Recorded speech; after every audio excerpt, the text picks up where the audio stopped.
दोस्तों इतनी सारी गाड़ी में से तो पहचान ही नहीं पाऊंगा कि कौन सा गाड़ी चोर चोरी करके ले जा रहा है, लेकिन चलो देखते हैं हम पहचान पाते हैं कि नहीं।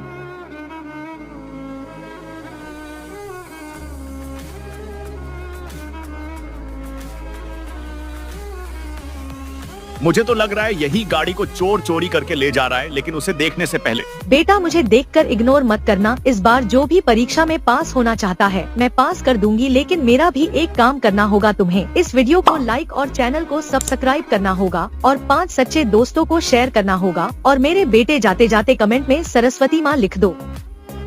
और ये तो सच में यही गाड़ी थी।